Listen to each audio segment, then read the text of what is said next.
It wasn't about the money. For a man like Damian Blackwood, a titan of industry whose net worth eclipsed the GDP of small nations, an $857 restaurant bill was less than a rounding error. It was about a cold, unyielding principle. A principle that led him to publicly humiliate a young waitress over a single drop of spilled water. But he made one critical mistake. He assumed she was just another faceless servant in his gilded world. He never imagined that this exhausted, overlooked young woman held the key to the one thing his billions could never buy back: his own soul. And she was about to unlock it with two words in a language he hadn't heard in 30 years, his mother's language. Damian Blackwood did not dine, he presided. To sit at a table in a restaurant like Aurelia, the jewel of Manhattan's culinary scene, was not an act of leisure, but of conquest. The space itself bent to his will. The hushed whispers of other patrons died down when he entered. The maître d', a man named Charles who exuded an oily, practiced deference, practically genuflected as he led Damian to his preferred table. Table 12, a secluded corner booth with a panoramic view of the city lights and a tactical view of the entire dining room. He was a man carved from obsidian and ice, his suit a bespoke creation from a Savile Row tailor, whose name was a secret whispered only among the elite, was a shade of charcoal so dark it seemed to absorb the light around it. His hair was black, shot through with distinguished silver at the temples, cut with razor-like precision. But it was his eyes that held the true measure of the man. They were a pale Arctic gray, and they didn't just look at you. They performed an audit, calculating your worth, your weaknesses, and your utility in a single, dismissive glance. Tonight, he was dining with two junior executives from his monolithic corporation, Blackwood Industries. Their names were Mark and Peterson, or perhaps Peter and Markham. He neither knew nor cared. They were interchangeable, ambitious young men in well-fitting suits, their faces a mixture of terror and fawning admiration. They were here to be tested, to be broken or made over the course of a single meal.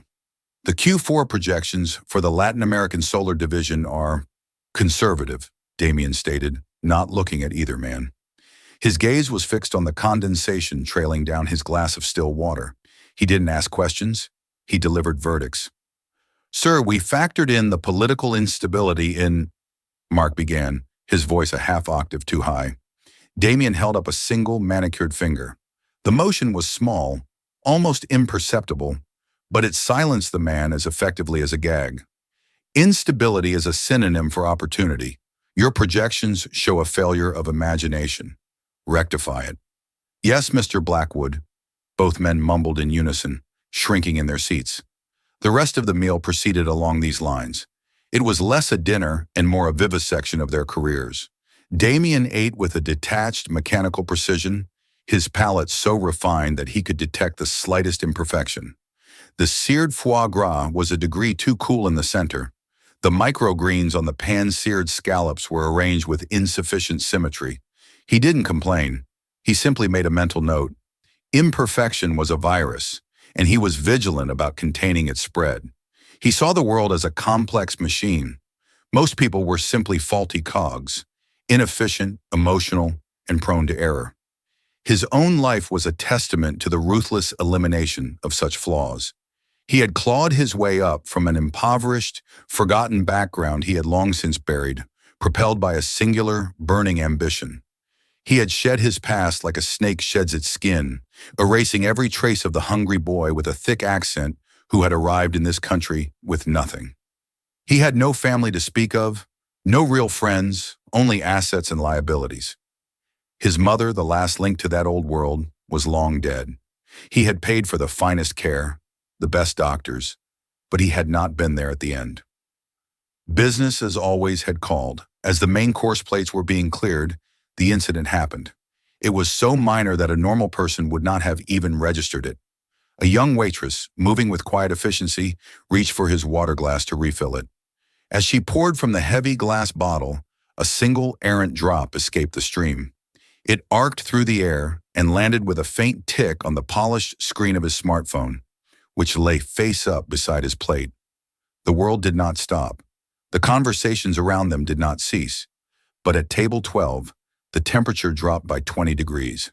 Damian Blackwood's Arctic gray eyes slowly lifted from his phone and fixed upon the waitress. He didn't speak. He didn't have to. The sheer weight of his silent, frozen fury was a physical force.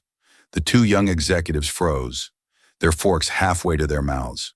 The waitress, a young woman with tired eyes and a name tag that read Lily, felt his gaze like a shard of ice pressed against her skin. Her hand trembled slightly as she finished pouring the water. "My apologies, sir," she murmured, her voice barely audible. She reached for a napkin to wipe away the tiny bead of water. Damien's voice when it came was soft, almost silken, which made it all the more terrifying. "Don't touch it." Lily froze, her hand hovering over the table. She looked from the phone to his face, and what she saw there made her blood run cold. It wasn't anger, it was something far worse. It was the chillingly calm contempt of a god for a clumsy mortal. He slowly picked up his own linen napkin, wiped the single drop of water from his phone with a deliberate, almost surgical motion, and then placed the napkin on the table as if it were now contaminated. He looked at her for a long, agonizing moment. "Leave us," he said. The word leave was an execution. Lily nodded, her face pale, and retreated from the table, feeling the burning stares of every patron who had noticed the silent, brutal drama. She had just made a terrible, terrible mistake. And she knew with a certainty that settled like a stone in her stomach that for a man like Damien Blackwood, there was no such thing as a small mistake. Lily Grace felt the phantom weight of Damien Blackwood's gaze long after she had escaped the magnetic pull of his table. Her hands were shaking so badly she had to grip the edge of the service station, taking a deep, shuddering breath. Around her, the controlled chaos of a high-end restaurant Saturday night service continued unabated. The clatter of silver, the murmur of conversation, the distant sizzle from the kitchen. It was a symphony she was usually a seamless part of, but now it sounded jarring and distant. She was not a career waitress. This was her means to an end. 4 nights a week, she donned the starched black uniform of Aurelia, tied her auburn hair into a severe bun, and became a ghost, attentive, efficient, and invisible.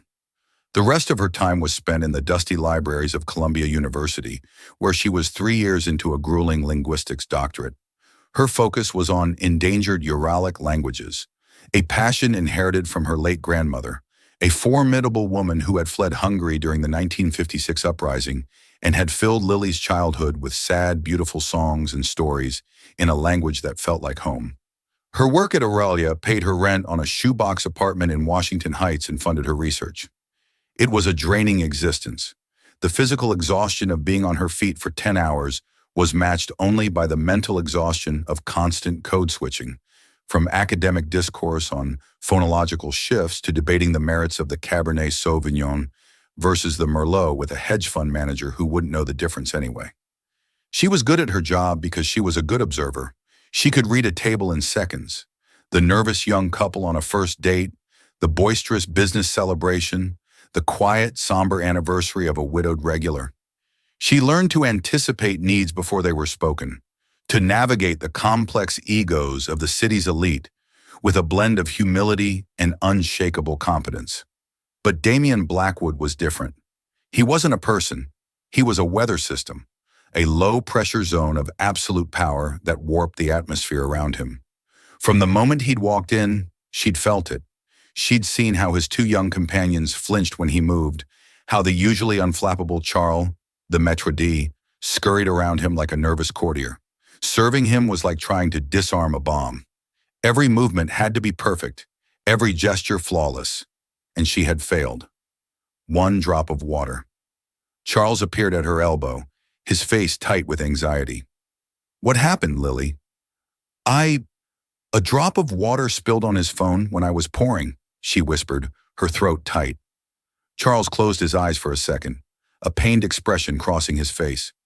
"On his phone? Oh, Lord. Do you have any idea who that is? That's Damien Blackwood. He owns the building we're in.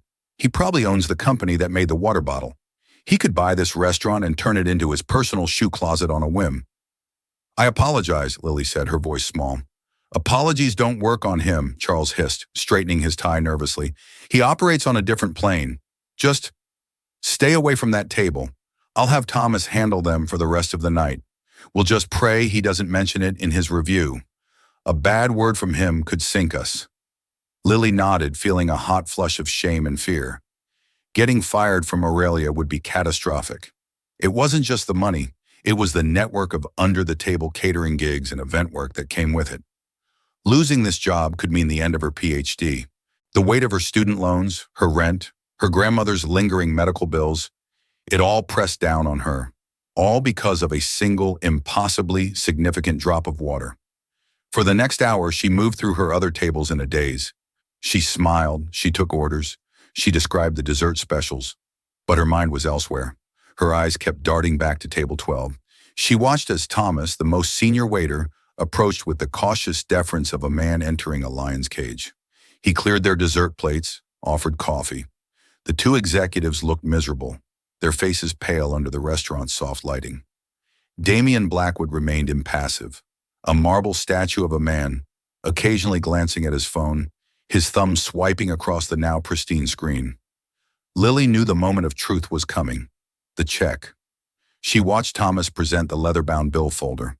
He placed it discreetly on the edge of the table, as was custom, and began to retreat. Damian didn't even look at it. He simply raised his eyes to Thomas.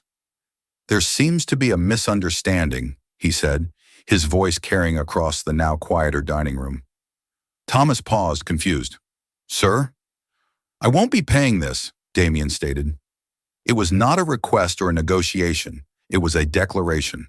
A collective silent gasp seemed to ripple through the nearby tables. The two executives looked like they wanted the floor to swallow them whole. Thomas was frozen solid. Charles, who had been watching from across the room, immediately swooped in, his face a mask of pained placation. "Mr. Blackwood, is there a problem with the bill? Any charge you find unsatisfactory will be removed immediately." Damian leaned back in his booth, a faint, cruel smile touching his lips. It didn't reach his eyes. "The bill is not the problem, Charles. The problem is the service. The problem is the standard." He picked up the now clean phone from the table. "I come here for perfection. I pay for an experience devoid of clumsiness, of amateurish mistakes. Tonight, your staff demonstrated a lapse in that standard, a careless, sloppy error."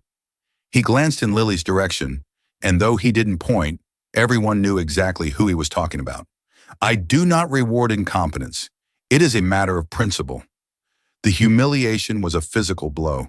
Lily felt as if he had slapped her across the face in front of the entire room. It wasn't about the water. It was about power. He was making an example of her, of the restaurant. He was reminding everyone in the room who he was and how insignificant they were.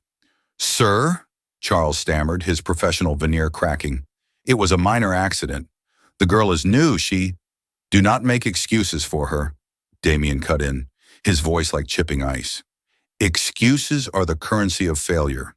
The bill is $857.64, a paltry sum. But my principles are not for sale, not for any price. We're leaving."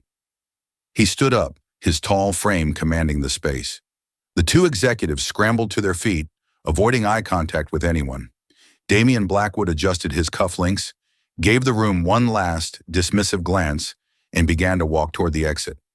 He was going to walk out, leaving a trail of destruction in his wake, and there was nothing anyone could do about it. Lily's career, the restaurant's reputation, all collateral damage in his casual display of dominance. And in that moment, something inside her, something that had been dormant and weary, finally snapped. The dining room of Aurelia was trapped in a state of suspended animation. Forks hovered over plates, conversations hung unfinished in the air. The only sound was the funereal tap of Damian Blackwood's Italian leather shoes on the marble floor as he walked toward the door. Charles, the maitre d', stood utterly defeated, his face ashen. The two junior executives trailed in Damian's wake like frightened pilot fish. For Lily, time seemed to slow down. She saw her future spooling out in a grim, accelerated montage. Charles telling her not to come in tomorrow, the desperate search for a new job, the mounting bills, the deferred dream of her doctorate turning to dust. It was all so crushingly unfair. She had worked flawlessly for months, enduring condescension and exhaustion with quiet professionalism. Now it was all to be undone by the whim of one pathologically arrogant man. He was passing her station now. He didn't even grant her a glance. To him, she was no longer a person. She was a faulty component that had been identified and was now being discarded. The injustice of it burned hotter than shame. It wasn't just her job he was taking. He was stripping her of her dignity, reducing her to a public lesson in his cruel philosophy. And then she heard it. As he passed, he muttered something under his breath to one of his assistants, a curt, dismissive phrase. It was in English, but the cadence, the subtle vowel pronunciation, the ghost of an accent he had spent a lifetime sanding away, it was there. A faint, almost imperceptible echo. It was a sound she knew intimately, a sound that lived in the deepest recesses of her memory, the sound of her grandmother's voice. It was a long shot, a wild, desperate gamble born of having nothing left to lose. Before her conscious mind could veto the impulse, her body was already moving. She stepped out from behind the service station, directly into Damien Blackwood's path. He stopped, barely an inch from her. His two assistants flinched back as if she had pulled a knife. Damien's eyes, which had been fixed on the exit, slowly lowered to her. The look on his face was not anger. It was a profound, chilling bewilderment, as if a piece of furniture had suddenly spoken to him. "Move!" he said. The single word was packed with enough menace to make a lesser person crumble. Lily's heart was hammering against her ribs like a trapped bird. Her voice, when it came out, was a reedy whisper, but it was clear. Speaking softly in Hungarian, she said, "The heart remembers." The world stopped. It wasn't just the words. It was the accent. Perfect, unforced, native. The soft, melodic sounds of Hungarian, a language of poetry and melancholy, felt utterly alien in the sterile, opulent air of Aurelia. Damien Blackwood froze. Not just his body, but every micro-expression on his face. The mask of icy control didn't just crack, it shattered. His arctic eyes widened, the pupils dilating. For a split second, the billionaire titan of industry vanished, and in his place was someone else. A startled, haunted boy. His two assistants exchanged panicked, confused glances. Charles started to move forward, to pull Lily away, but he stopped when he saw his employer's face. "What did you say?" Damien's voice was a rough, strangled sound, unrecognizable from the smooth, cutting baritone of moments before. Lily took a shaky breath, her courage solidifying. She looked him directly in the eye, holding his stunned gaze. She completed the phrase, her grandmother's favorite proverb, the one she would recite while stroking Lily's hair as a child. She whispered the old Hungarian proverb her grandmother had taught her. The heart remembers what the mind forgets. The silence that followed was absolute. It was heavier and more profound than any sound. Damien stared at her, his lips slightly parted. The phrase had struck him like a physical blow, bypassing decades of meticulously constructed defenses and hitting something ancient and buried. It was a key turning in a lock that had been rusted shut for 30 years. He didn't see a waitress anymore. He saw a ghost. He heard an echo, the scent of paprika and cabbage, the feeling of rough woolen blankets in a cramped apartment, the sound of a woman humming a mournful lullaby. It all came rushing back in a disorienting, nauseating flood. His mother. The word was a phantom on his tongue. The woman who had spoken those exact words to him 1,000 times. The woman whose memory he had systematically excised from his life story, deeming it a liability, a weakness. The bustling restaurant, the 857 bill, his so-called principles, it all evaporated. He was standing in a different time, a different place. He was a small boy again, shivering in a Budapest winter, and his mother was holding him, whispering that exact phrase into his ear as a promise and a warning. "How?" he finally managed to ask, the word broken. He spoke it in English, but his mind was screaming in Hungarian. "How do you know those words?" His entire demeanor had changed. The predator was gone. In his place was a man who looked utterly, terrifyingly lost. He had built an empire on the foundation of forgetting, and this young woman, with a few simple words, had just dynamited that foundation to rubble. The name he had shed was not Damien Blackwood. It was Daniel Fakit. He hadn't heard it spoken aloud in over 3 decades. It belonged to another life, another person, a skinny, dark-haired boy who lived with his mother, Ilona, in a crumbling two-room apartment off Vasi Street in Budapest. Their world was circumscribed by the lingering scent of coal dust and the gray, oppressive sky of the late Soviet era. Ilona was a seamstress, her fingers calloused and perpetually pricked, but they moved with the grace of a concert pianist, turning scraps of fabric into dresses that brought a flicker of color to their drab world. Daniel was her entire universe, and she was his. His father was a ghost, a man who had chosen freedom by escaping to the West years before, leaving behind nothing but a faded photograph and a hole in their lives. Ilona never spoke of him with bitterness, only a weary sadness. "He wanted a bigger world, Daniel," she would say, her needle flying. "Some birds aren't meant for small cages." But their small cage was filled with a richness that money could not buy. It was filled with the Hungarian language. Ilona spoke a poetic, vibrant Hungarian, full of earthy proverbs and lyrical turns of phrase. She taught Daniel to read from the works of Petőfi and Arani, to see the soul of their nation in the cadence of its words. Their language was their fortress, their secret garden in a world of concrete and conformity. And her favorite proverb, the one she used for every occasion, when he forgot his homework, when he scraped his knee, when he worried about their future, was always the same. The heart remembers what the mind forgets. It was her philosophy, her faith. She believed that the essential things, love, kindness, heritage, the sound of your mother's voice, were etched into the heart, immune to the forgetfulness of time or ambition. But Daniel's ambition was a ravenous fire. He watched the rare Western tourists on the street, with their bright clothes and easy laughter, and felt a profound, aching hunger. He didn't want a small cage. He wanted the world his father had sought. He devoured smuggled English language books and newspapers, practicing his pronunciation in secret, the sharp, angular sounds of English feeling like a weapon he was forging. When the Iron Curtain finally crumbled, the door to the world creaked open. Daniel, now a fiercely intelligent and driven teenager, saw his chance. He earned a scholarship to a university in America. Ilona was ecstatic and heartbroken. She worked her fingers to the bone, sewing for weeks to make him a new suit and buy him a plane ticket. The night before he left, she held his face in her hands. Her eyes were bright with tears. "Don't forget who you are," his mother had told him in Hungarian. "Your language is your home. Carry it with you." He promised he would. It was a lie. America was a shock and a revelation. He was Daniel Fakit, the poor Hungarian kid with a thick accent and cheap clothes. He was mocked for his name, for his stilted English. The shame was a physical burn. So he began the systematic process of erasure. Daniel Fakit died, and Damian Blackwood was born. He anglicized his name, flattened his accent with ruthless dedication, and severed ties with everyone from his old life. He sent money home to his mother, of course. Large sums at first. But the letters became less frequent, the phone calls shorter.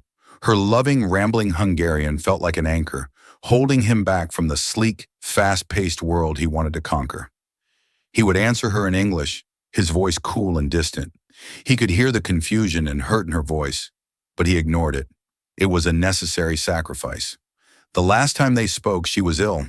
The doctors in Hungary were concerned. She pleaded with him to come home, just for a week. "I miss you, my little boy," she'd said softly in her native tongue. Damien had been in the middle of a hostile takeover of a rival tech firm. It was the deal that would make him a billionaire. "I can't, Mother," he'd said, his voice clipped, impatient. "I'll wire more money for better doctors, the best in Germany." "I don't need your money, Daniel. I need you." "We'll talk next week," he had said, and hung up. She died 2 days later. The news came via telegram. He didn't go back for the funeral. The deal was at a critical stage. He sent a vast sum of money to handle the arrangements. He told himself it was the practical, logical thing to do. He told himself she wouldn't have wanted him to jeopardize everything he'd built. He told himself the mind had to be stronger than the heart. He had successfully, brutally forgotten. Until now. Standing in the opulent dining room of Aurelia, The waitress's words echoed not in the room, but inside the sealed, tomb-like chambers of his memory. A sieve emlexic. The heart remembers. Her voice was not his mother's, but she spoke his mother's truth. And in that instant, the ghost of Ilona Faketa was standing right there at the table with him, her eyes full of sorrow and love, her presence more real than the millions in his bank account. The principle he was standing on wasn't one of strength and perfection. It was a pathetic, flimsy shield he had constructed to hide his deepest shame, the betrayal of his mother, his heritage, and himself. The weight of that 30-year-old lie came crashing down on him, and for the first time since he was a small boy, Damian Blackwood felt the terrifying, gut-wrenching sensation of being completely and utterly exposed. The spell that had frozen the dining room finally broke, not with a crash, but with Damian Blackwood moving. He gestured numbly toward the table he had just abandoned. "Sit," he said, his voice hoarse. It was an order, but it lacked its usual steel. It sounded like a plea. He walked back to the booth and sank into the leather seat, his movements stiff and uncoordinated. His two executives, utterly bewildered, remained standing like statues. "Not you," he rasped, waving a dismissive hand at them. "Wait outside." They practically ran from the room, escaping the incomprehensible emotional vortex that had just opened. Lily hesitated for a moment. Charles gave her a wide-eyed, panicked look that screamed, "What have you done?" But she ignored him. She walked to the table and slid into the chair opposite Damian Blackwood. The fine leather was cool against her skin. The remains of a fabulously expensive meal sat between them like artifacts from another reality. For a long moment, Damian just stared at her, his arctic eyes now clouded with a storm of emotions she couldn't begin to decipher. The ruthless titan was gone. The man before her looked haggard, ancient, and profoundly fragile. He whispered in Hungarian, "Say it again." Lily obeyed, speaking again in Hungarian. "The heart remembers what the mind forgets." Her own voice steady despite the adrenaline coursing through her. He closed his eyes, a shudder passing through his powerful frame. "My mother. She used to say that." He opened his eyes again, and they were glistening with unshed tears. The sight was so shocking, so fundamentally wrong, that it felt like watching a mountain weep. "Who are you? How can you possibly know our language?" "My grandmother was from Szeged," Lily explained, her voice finding its rhythm. "She came here in '56. She never went back. She raised me after my parents died. She only ever spoke to me in Hungarian. She said it was the only inheritance she had to give." The simple, unadorned truth of her story was more devastating to him than any accusation. This young woman, a stranger, had cherished the very thing he had violently discarded. She wore her heritage not as a burden or a mark of shame, but as a gift. "She gave you a kingdom," Damian said, his voice thick with emotion. He switched fully to Hungarian, the words rusty and aching on his tongue, as if being pulled from a deep, painful well. "I threw mine away," he murmured. They sat in silence for another minute, cocooned in a language that no one else in the room understood. It was an island of shared history in a sea of confused onlookers. The other patrons began to whisper, sensing the power dynamic had irrevocably shifted. Finally, Damian seemed to gather himself. He looked down at the bill still lying on the table. 857.64. A number that had, 20 minutes ago, represented a principle of perfection. Now it looked like a pathetic monument to his own arrogance. He reached into his jacket and pulled out a checkbook and a pen, an old-fashioned, expensive fountain pen. He opened the book, his hands trembling slightly. He didn't write out the check to Aurelia. He wrote it to Lily Grace. He paused, the pen hovering over the paper. He looked up at her, and his gaze was raw, stripped of all artifice. "What is the tuition for a linguistics doctorate at Columbia?" he asked, his English returning. Lily was stunned. I don't know the exact total. It's over 100,000 for the whole program." He nodded and began to write. He wrote with a focused intensity, the scratching of the pen the only sound between them. When he was finished, he tore the check from the book with a sharp, clean sound and pushed it across the table. Lily looked down. He had written the check for $250,000. Her breath caught in her throat. She stared at the number. at the zeros that seemed to mock the balance of her own meager bank account. She couldn't speak. "That should cover your tuition, your loans, your rent," Damien said, his voice flat. "Consider it an apology for the spilled water, for my behavior, for—" He trailed off, unable to articulate the true nature of his debt. He then took out his wallet, extracted a sleek black credit card, and placed it on top of the bill folder. "Charles," he called out, his voice regaining a sliver of its old authority. Charles scurried over, his eyes wide as saucers, darting from the check in Lily's hand to Damien's face. "Run this card," Damien instructed. "Add a $20,000 tip, to be shared amongst the entire staff tonight, and bring me the receipt." Charles blinked, dumbfounded, then nodded and practically snatched the folder from the table, scurrying away as if afraid Damien might change his mind. But Damien Blackwood wasn't finished. His business with the restaurant was concluded, but his reckoning had just begun. He looked at Lily, a man adrift, searching for a landmark. "You said your grandmother was from Szeged," he said in Hungarian. "My mother was from Pest. She loved the gerbo kukrasta. She said they made the best dobos torta in the world." A flicker of a real, genuine smile touched Lily's lips. "My Nagi mama always said the best was at Roosworm." For the first time that night, a sound that was almost a laugh escaped Damien's lips. It was a dry, rusty sound. "A classic rivalry," he murmured. He looked down at his hands, at the manicured nails and the gold signet ring. They looked like the hands of a stranger. "I haven't had Dobos torta in 35 years. He looked back at her, and the vulnerability in his eyes was absolute. You reminded me of something I paid a fortune to forget. Thank you." The words, so simple, were the most profound admission of failure from a man who never admitted anything. He hadn't just been refusing to pay a bill. He had been refusing to acknowledge a debt to his own past, a debt to his mother's memory. And in a bizarre twist of fate, a waitress in a New York restaurant had just handed him the invoice. Damien Blackwood left Aurelia a different man than the one who had entered. The change was not visible in his stride, which was still long and purposeful, or in the severe cut of his suit. It was internal, a seismic shift in the tectonic plates of his soul. The city lights of Manhattan, usually a glittering testament to his power and success, now seemed cold and alien. For the first time in decades, he felt homesick for a home that no longer existed. He dismissed his driver and chose to walk. The crisp autumn air felt sharp in his lungs. The sounds of the city, the blare of horns, the distant wail of a siren, the chatter of pedestrians, were a familiar symphony, but tonight he heard a new, dissonant note within it, the sound of his own hollowness. Every step was a penance. He had built his empire by being a man of action, of ruthless forward momentum.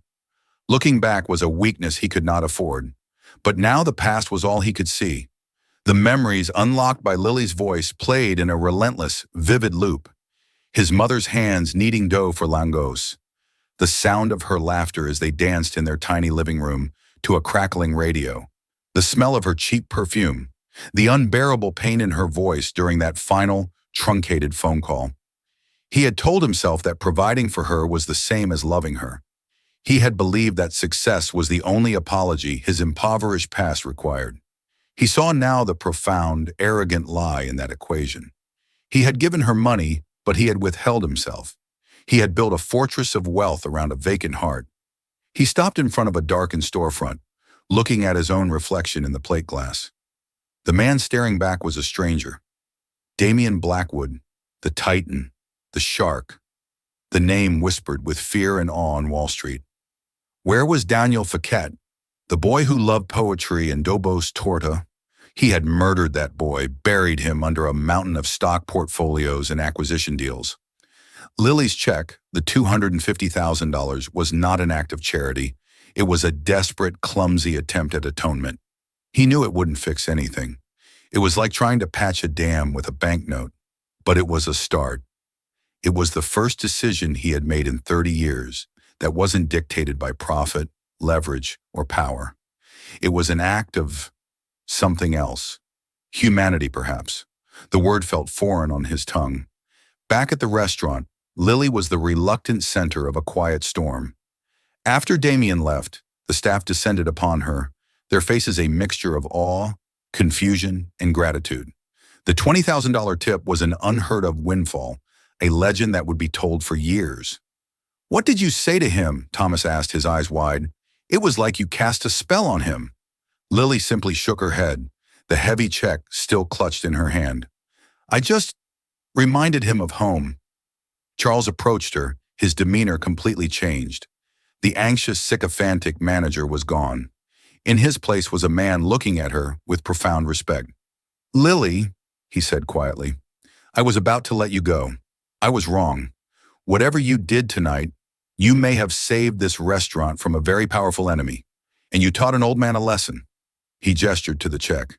"You've earned that, and you will always have a job here for as long as you want it." Lily finished her shift in a dreamlike state. On the long subway ride home, she leaned her head against the cool glass of the window, watching the city lights blur past. The check was in her bag, a crisp, unbelievable reality. It was life-changing. It was freedom. Freedom from debt, from the constant anxiety of making rent, from the grinding exhaustion of her double life. She could finish her dissertation. She could travel to Hungary for her research, to the small villages where the dialects she studied were still spoken. She could walk the streets of Szeged and Budapest her grandmother had described. But it was more than the money. The encounter had affirmed the value of the one thing she had held on to, her grandmother's inheritance. The language, the stories, the connection to a place she'd never been. It wasn't just a sentimental relic. It was a living, breathing force. It had the power to shatter the defenses of the most powerful man she had ever met. It had bridged the chasm between a billionaire and a waitress, proving that beneath the layers of wealth and status, there are deeper, more fundamental currents that connect us all. She finally got to her apartment after 2 a.m. She didn't turn on the light. She walked to her small desk, where a framed black and white photograph sat. It was her grandmother, a young woman with fierce, intelligent eyes, standing on a bridge over the Danube. Lily took the check out of her bag and laid it on the desk in front of the photograph. "You see, Grandma? I didn't forget," she whispered into the quiet room, tears finally tracing paths down her tired face. "I didn't forget. The heart remembers. And sometimes, if you're lucky, it reminds others too." 6 weeks flowed by, the chaotic energy of a New York autumn mellowing into the stark, quiet beauty of early winter. The city, once a landscape of struggle and exhaustion for Lily, had become a place of discovery. The changes in her life were both monumental and subtle. The most obvious, of course, was the absence of dread.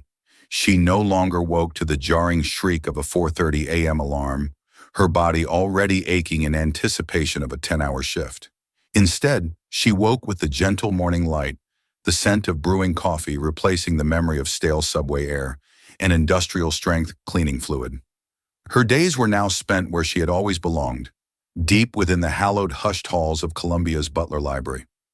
She would find a secluded carrel on one of the upper floors, surrounded by towering stacks of books whose spines whispered of forgotten histories and arcane grammar. The air smelled of aged paper, leather, and focused thought, a perfume she found more intoxicating than any designer fragrance at Aurelia.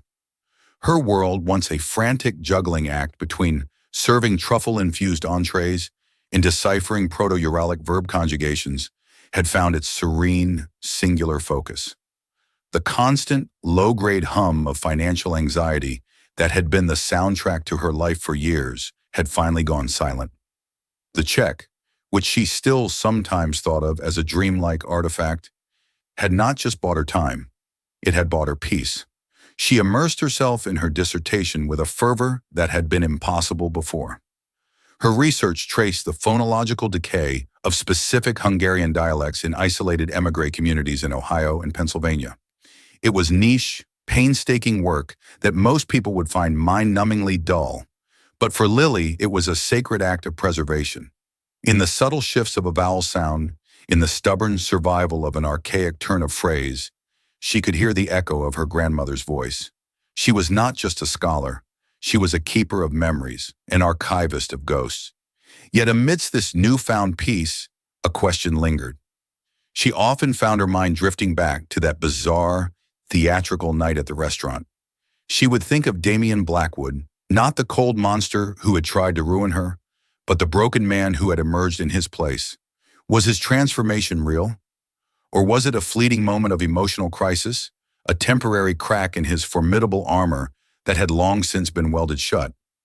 The $250,000 felt both life-changing and strangely impersonal, a grand gesture from a man who solved every problem, including those of the soul, by writing a check. She wondered if he had simply paid his emotional toll and moved on, forgetting her and the language that had shattered his composure as quickly as he forgot a minor business deal. The answer arrived on a bitterly cold Tuesday in December. A light, determined snow was falling, dusting the campus grounds in a blanket of pristine white. Lily was heading out of the library, bundled in a scarf her grandmother had knit years ago, when she decided to check her departmental mailbox on a whim. It was usually filled with academic journals and department memos, but today, tucked between a newsletter and a flyer, was a large, heavy envelope that felt utterly out of place. It was made of a thick, cream-colored cardstock that felt like money itself. There was no personal name on the return address, only an embossed, elegant logo and the words, "The Alona Foundation, Park Avenue, New York." Lily's breath caught in the cold air. Ilona. He had spoken the name of his mother once, a mere whisper in the cacophony of that evening. She took the envelope and walked to a deserted bench beneath a snow-laden oak tree, her heart beginning to beat a heavy, nervous rhythm. Her fingers, numb with cold, fumbled with the seal. Inside, she found not one, but two documents. The first was a professionally printed brochure, folded into thirds. She opened it carefully. The cover featured a stunning, melancholic photograph of the Székely chain bridge in Budapest, its lights shimmering on the dark waters of the Danube. The text inside was crisp and professional. It announced the formation of a new nonprofit organization, the Alona Foundation. Lily scanned the mission statement, her eyes widening with every word. It was dedicated to a dual purpose: funding international scholarships for students of Hungarian language and cultural studies, and providing grants for heritage preservation projects within Hungary itself. Everything from restoring crumbling rural churches to digitizing archives of folk music and oral histories. Then she saw the founder's note at the bottom. It was brief and formal, but it hit her with the force of a physical blow. The foundation had been established with an inaugural endowment of $50 million by its founder, Damian Blackwood, in loving memory of his mother, Ilona Fiquet. $50 million. The number was so vast it seemed fictional. This was no fleeting emotional gesture. This was an earthquake. This was the movement of mountains. He had taken the pain and shame he had carried for 30 years and transformed it into a legacy that would echo for generations. A woman whose memory he had tried to erase was now immortalized, her name a beacon for the very culture he had abandoned. Her hands shaking, Lily turned to the second document. It was a single sheet of the same heavy cardstock, bearing the foundation's letterhead. It was a personal letter, typed, but signed by hand with a bold, decisive flourish in black ink. "Dear Ms. Grace, I trust this letter finds you well. I expect that by now you are fully and deservedly engaged in the studies you so clearly value. Words are a curious thing. They can be used to build empires of commerce, as I have done, or they can be used to preserve empires of the soul, as you do. For 30 years I chose the former, believing them to be the only words of consequence. That night at Aurelia, with a simple proverb, you reminded me that a house built without a foundation is not a fortress, but a prison. You gave me a gift more valuable than you can imagine. You returned to me a part of my own history that I had systematically and ruthlessly chosen to abandon. It is a poor craftsman who blames his tools, and for years I blamed my own heritage for the hardships of my youth, rather than seeing it for the source of strength it was. You who held on to your inheritance with such grace and treated it as the treasure it is, showed me the true poverty of my own choices. Paying your tuition was not an act of generosity. It was the settling of a small part of a much larger and unpayable debt. This foundation is my attempt to begin addressing the rest. It is a formal apology to the memory of my mother and a promise to the ghost of the boy I used to be. I know that it will not change the past, that it cannot undo my failures. But it is my hope that it will help others to not make the same mistakes I did, to not be ashamed of where they come from, but to see it as a source of richness, identity, and strength. In recognition of the unique and pivotal role you played in the genesis of this mission, the board has named you the first honorary fellow of the Alona Foundation. This is not an award for which you need to apply, nor a position with any duties. It is a lifetime research grant established in perpetuity to support your academic work, wherever it may take you. It is yours unconditionally. Your grandmother was right. The heart remembers. You reminded mine how to do so. Sincerely, Damian Blackwood, Daniel Fakit. Lily read the letter once, then twice, the snowflakes melting on the thick paper like tears. The final two words, the ones in parentheses, were the most powerful statement of all. It was not a legal change of name, but a public and personal reclamation. It was an acknowledgement that the two identities, the ruthless American Titan and the hungry Hungarian boy, were not separate entities. They were and always had been the same man. She sat on the cold bench for a long time, the campus noise fading into a distant murmur. The story of the billionaire and the waitress was not about a bill. It was never about the money. It was about the quiet, enduring power of a mother's love, of a forgotten language, of a heritage that refuses to be buried. It was the story of how a few words, spoken from the heart, could travel back through time and heal a wound 30 years old, sparking a quiet revolution in one man's soul. And in doing so, he had created ripples of hope and remembrance that would touch countless lives, including her own, for years to come. In the end, Damian Blackwood had more than paid his bill. He had begun the long, arduous journey of paying a debt to himself, and Lily Grace, the keeper of memories, realized her work had just been given a legacy beyond her wildest dreams. Isn't it incredible how our past never truly leaves us? Damian Blackwood built an empire trying to outrun his, only to find that everything he was searching for was hidden in the language he left behind. Lily Grace's story reminds us that the things we inherit, our culture, our family stories, our language, are not burdens. They are our superpowers. In a world that often pushes us to forget where we come from in order to get ahead, maybe the real strength lies in remembering. The heart remembers what the mind forgets. If this story moved you and reminded you of the power of your own roots, please take a moment to support our channel. Hit that like button to let us know you connected with this story. Share it with someone who might need to hear it. And most importantly, subscribe and turn on notifications so you never miss another story that explores the powerful, hidden connections that shape our lives.